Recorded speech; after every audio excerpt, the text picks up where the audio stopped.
Hey, Spencer, want to record some bonus content? I absolutely do. Okay. Hey, so we ended up taking a little break from the show, We did. but now we're back and we'll be in full swing with new episodes every week. Yeah. At least until the holidays come along and screw the pooch for us. Absolutely. Just because it gets scheduling is tough around that Right. time. Family. Good. Yeah, exactly. I love you. But one thing I want to mention, yeah, I'm going to announce it here. I'm going to sketch out, get the details of the prize and what's entailed in it, but we are going to have our very first contest giveaway on this show. What? Yes, we're going to raffle off, a stack of autographed, signed comics. Yeah, that's what autograph means. Signed comic books. The details, the full list of that will be revealed on a very soon on a future episode. I just don't have the list in front of me. But Right. a bunch of signed comics. It's about 8 or 10 books, and all anyone has to do to enter the drawing is subscribe to the show. So you're on the honor system for that. But leave us a review on iTunes or Stitcher. Take a screenshot and email the screenshot of the review so we know it was you, okay? Send that to comic.reflections@gmail.com, and then you will be entered in a drawing, which will run for all the month of October. I will draw one winner, on November 1st, and so our first recorded episode of the month we will announce that winner, but of course I'll contact the winner as soon as I have drawn them. Now, the winner will have 48 hours to respond. If they don't win that within that time, then I will of course pick the next person out of the hat and so on. But that's how that's going to work. Exciting. Yes, very exciting. We hope everyone who listens to the show will partake of this contest because, hey, 5 minutes of computer time can you win you a stack of free comics. Excellent. Signed by groovy comic book creators. Can you give a sneak peek of who might be in that list? Well, let's see. Comics signed by Howard Chaykin, Ron Randall, Carl Kiesel, Ty Templeton, the guy who drew Justice League International, and I can't remember. Guy. You know that guy. You know that guy, Kevin McGuire. There you I can't believe I couldn't remember his name. Kevin McGuire, Dan Scotty. I think I have a Mighty Thor print drawn and signed by Randy Emberlin that I'm going to include in that. He's a local guy, isn't he? Local to us. Yes, actually, a lot of these people are. Yeah. About half and half. Yeah. And I believe, I'm not revealing what issues they are just yet. And I think I have also one signed by Francesco Francavilla. Nice. Or Francavilla, I guess. I don't know. Yeah. But yeah, this, and I think there's maybe one or two others, and I'm just blanking on them right now. But, hey, free comics, so you can win them. Signed free comics. Yes, follow those instructions, and you can be a wiener. But beyond that, Spencer, you had a question for me about Superman and his power levels? Yeah, just his kind of power set. I've made it clear that I'm not the biggest Superman fan. I know, everyone knows you're a garbage person. But so recently I've been hearing things about feats that he's done. Yeah. With just pure strength. Yeah. We all know he can fly. He has laser eyes. They're not lasers. Laser is an acronym. It's a technologically based thing. It's light amplified something or other. Heat vision. Anyway, he has heat vision. He has cold breath. Yeah. Super ventriloquism. Right. Yeah, I love that one. Yes, many powers. Invulnerability. I want to talk about his strength. Okay. Because I've heard that he's moved a planet. Yeah. Why did he move a planet? I don't know the specific instance you're referring to, and actually there's probably more than one. But, well, I mean, he created Bizarro World out of just space dust and made a cube. He made a planet and moved it into a position where it would support life. Gotcha. Bizarro life. But I feel like Bizarro life would just be not life. It's not like the anti-life equation with Darkseid, but right. Look, Plus comics. Plus comics. Yeah. Um, and yeah, I guess Bizarro World doesn't necessarily have to support life because Bizarros are made of artificial matter.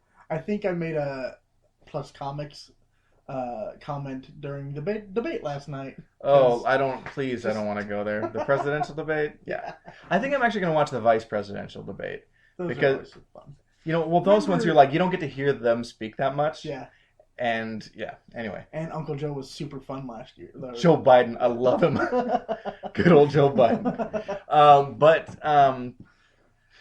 Let me be clear about Superman. Uh, Pre-crisis, Superman, his strength level was practically limitless. Okay, that's kind of what I wanted to know. Like, what are the limits of his strength? Really depends on the story, but like, as long as it's not, lined with kryptonite or enchanted with magic, Right. he can break or, do whatever, or lift anything, really. Post-crisis, one of the things in John Byrne's Man of Steel reboot he tried to do was to kind of decrease Superman's power, like make the costume not invulnerable. Because a long time it was like if you're touching Superman, it's also invulnerable. Oh. Like that aura. And I think they kind of brought that back. It might have been post-Zero Hour they kind of brought that back. Weird. I'm fuzzy on that, so don't quote me on that. But seems just weird. Like, I know. Well, it's like, do you remember the old Max Fleischer Superman cartoons? Yeah. Remember the one where like the molten steel pours down and Superman spreads out his cape and uses that to deflect it? Okay, yeah. You're like, why would that work? Well, the Golden Age, or the pre-crisis, they said that the cape and costume was made of indestructible material. Okay. And that's why the bullets, even though he's invulnerable, didn't bounce off. So the aura thing was a post-crisis thing. But they would have the cape get tore up.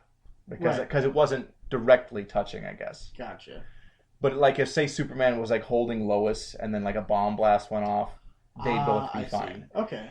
But anyway, Byrne's run, I think, during that time, they tried to lower his power level. And then they actually tried this in the 70s, too. Mm-hmm. Like when they turn all the kryptonite on Earth into iron. Oh. I think at some point they also tried to reduce his power. But the problem is, when you halve infinite power, it's still infinite. Right, yeah. So I get the idea of trying to make Superman less powerful and give him more limitations. But it just doesn't kind of work that way.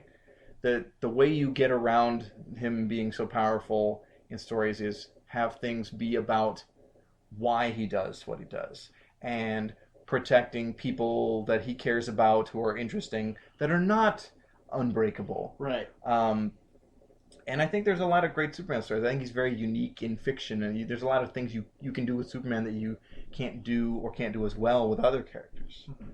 So, did I answer your question? Yeah, I think for the most part. Okay. Yeah. Was that it, or do you want to? No, I think that's about it. I don't want to have any other questions for this time. Sorry. Okay.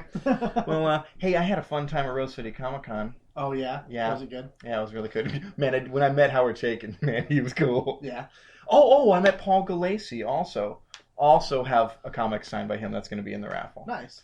That's an issue of Master of Kung Fu. Oh, nice. Yeah, so. Yeah, my buddy Ramon Villalobos yes. is a current artist for Marvel. And he was at Rose City, and he stayed with us for a few days. Did you get anything signed by him that we could put in the raffle? I didn't. You bastard. I know, but he's a friend, and it's yeah. And you don't have any of his books anyway. I do. Oh, okay. Yeah, I'm just messing with you. I know you have do. the Age of Ultron. That What If Age of Ultron? Right. Yeah. Which is a lot of fun. Yeah. So yeah. Hung out. I'll spend a lot of time at Rose City Comic Con at the Hero Initiative booth. You know about the Hero Initiative, right? I don't. Well, the Hero Initiative is a charity that collects money to help out comic book creators who fall on hard times. Say they have a medical emergency, and this is to just help them out so they're not destitute. Right. And it's a very worthy cause. It's great. Ty Templeton was at the booth itself all weekend, and he, among other things, he worked on the Batman Adventures comic. Mm-hmm. He's done a lot of stuff for DC and Marvel. Works on some Spider-Man too. But a lot of things. He's a co-creator of Arm Fall Off Boy, who was a Right. favorite hilarious Legion of Superheroes character, Legion Reject, who I think joined the subs. But yeah, cool guy. He had tons of stories, and we got along great because he's a big Wally Wood fan. Well, who doesn't? Right. Yeah. And met Ron Randall for the first time, who lives here. He does his creator-owned character Trekker. Okay. Although he's worked for Marvel and DC as well, doing Star Trek, doing Supergirl, things like that. Super nice guy. Also big Wally Wood fan. Nice. Big Al Williamson fan too. So of course, like, he's a mensch in my book. Right. You know. But very nice man. I got to meet some fellow podcasters who I've communicated with and I listen to on the regular. Darren and Ruth Sutherland, who host 3 comic book podcasts. They're a married couple, and first of all, they are just wonderful, sweet people. I was so thrilled that I got to meet and visit with them. They host Xenophobic, dang it, I keep saying that, Xenozoic Xenophiles, which is that podcast is all about the comic book best known as Cadillacs and Dinosaurs. Okay. Also known as, or originally known as, Xenozoic Tales, by a guy named Mark Schultz, and it's another Wally Wood, Al Williamson worshiper. Oh. So it's pretty dope. Yeah. And they host Warlord Worlds, which is about all the comic book creations or characters that Mike Grell has worked on. So we're talking the Warlord, Legion of Superheroes. They haven't touched on his Legion work yet, but also John Sable Freelance, Star Slayer, Green Arrow. Mm-hmm. So Mike Grell is great. And then they do Trekker Talk, which is about Ron Randall's Trekker. Okay. And when they don't have a Trekker story to talk about, they'll talk about something else that Ron has worked on. Right. So, and they do terrific work. And I also got to visit with Jerry McMullen and Colin Stapleton, who are 2/3 of the worst comics podcast ever, in name only. Right. And that's a general comic talk show.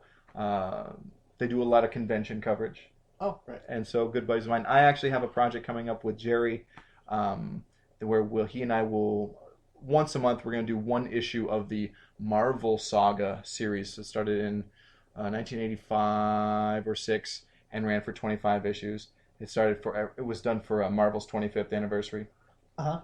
And it's basically chronicling the history of the Marvel Universe. Nice. Yeah. So, got that coming up. Anyway, had a great time visiting with folks at Comic-Con. Right. Man, Ty Templeton, Paul Galassi, these guys have got some great stories. Awesome. Yeah. So anyway, let's Actually, I started reading something new this week. Oh? A coworker of mine brought me some comics and started reading Manifest Destiny. Oh yeah, I've read the first issue of that. Cool. Yeah. It's a science fiction horror version of Lewis and Clark's expedition across America. Because no one knew what they were getting into. Right. You know, who knows what they're going to find. Yeah. And they find some horrifying stuff. Who writes that book? Is it Brian Wood? I left it upstairs. I'm sorry. Okay. Well, I want to say that's right, but I could be totally wrong. I read the first issue. Very intriguing. I'd be interested in reading the rest of it. Yeah, it was a lot of fun. There was like a Minotaur buffalo thing. Yeah. I remember that because I read the first issue. Right. Because it's an Image book, and Image does a lot of these Image Firsts one-shots for $1. Right. And I picked that up.